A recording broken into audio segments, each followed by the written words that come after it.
Hello everyone, मैं सुष्मिता आपके अपने यूट्यूब चैनल सुष्मिता साहित्य क्लासेस में बहुत बहुत स्वागत करती हूँ।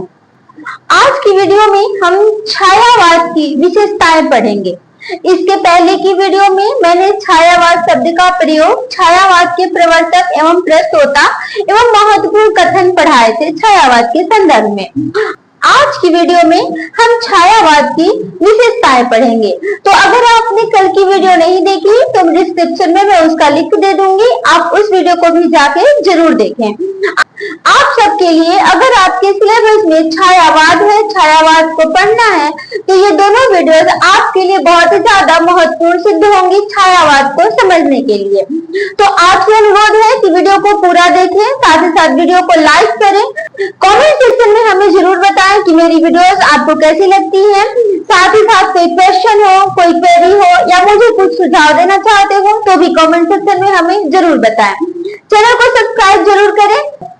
हमारे चैनल पे हिंदी साहित्य और हिंदी ग्रामर की ऐसी ही यूजफुल वीडियोस आपके लिए आती रहती हैं, जो आपकी परीक्षाओं की दृष्टि से बहुत ही ज्यादा इंपॉर्टेंट सिद्ध होंगी एंड यूजफुल सिद्ध होंगी। तो चलिए ज्यादा देर न करते हुए वीडियो में आगे बढ़ते हैं। तो आज की वीडियो में हम छायावाद की प्रमुख विशेषताओं को पढ़ने वाले हैं। मैं एक बार आपको रिकॉर्ड करा दूं कि छायावाद, जिसका समय काल है 1918 से 1936 ईस्वी के बीच, इसकी प्रमुख विशेषताओं की बात करें तो जो छायावादी कवि हुए इनमें स्वतंत्र चेतना रही, यानी ये जो थे ये कविता की रूढ़िवादी चीजों से स्वतंत्रता चाहते थे। छायावादी काव्य की केंद्रीय चेतना स्वतंत्रता की चाह है, यानी इसके जो कवि थे छायावादी कवि, ये केंद्रीय चेतना जब मतलब वो कविता की रचना करते थे तो वे चाहते थे कि वे कविता की जो रूढ़ी चली आती थी उससे स्वतंत्र रूप से कविता की रचना करें। इसकी अगली विशेषता है व्यक्तित्वता, यानी यह समाज में व्यक्ति की स्वतंत्र अस्तित्व की कल्पना करता है। यानी जो छायावादी काव्य है यह एक व्यक्ति विशेष के स्वतंत्र अस्तित्व की कल्पना करता है। अनुभूति की प्रतिष्ठा होती है, मतलब कविता को विचारों एवं तथ्यों से परे तथा अनुभूति से निर्मित माना। जो छायावादी कवि हुए इन्होंने कविता को विचार और तथ्य से अलग और अनुभूति से निर्मित माना। छायावादी काव्य में वेदना की अभिव्यक्ति सबसे ज्यादा मिलती है। आपको पता है कि छायावादी कवियों में महादेवी वर्मा का भी नाम आता है, और महादेवी वर्मा की जो अधिकांश रचनाएं होती हैं वह वेदना से यानी विरह से भरी हुई होती हैं। तो छायावादी कविता वेदना से भरी है।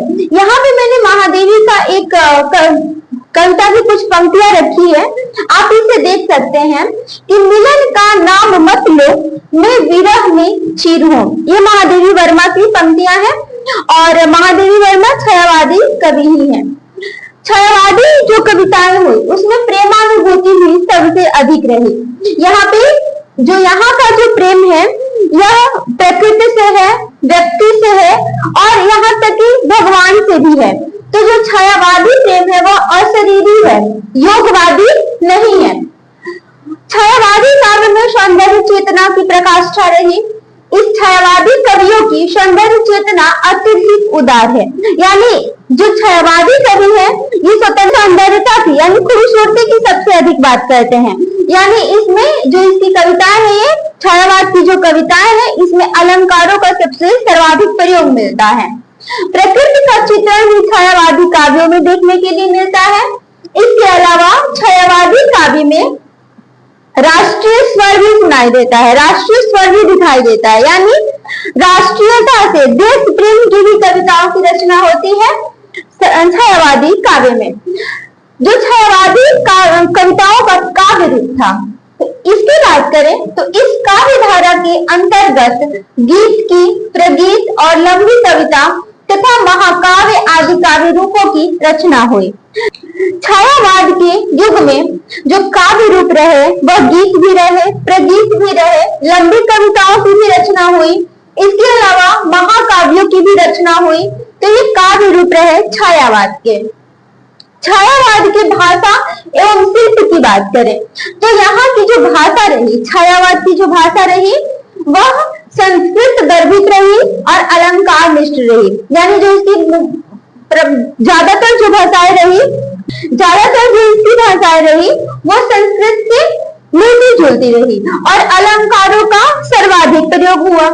इस युग में मुक्त छंदों की भी रचना हुई और काव्य को अत्यधिक मार्मिक बनाया, यानी जो छायावादी कवि हुए इन्होंने काव्य को मार्मिक बनाने का कार्य किया।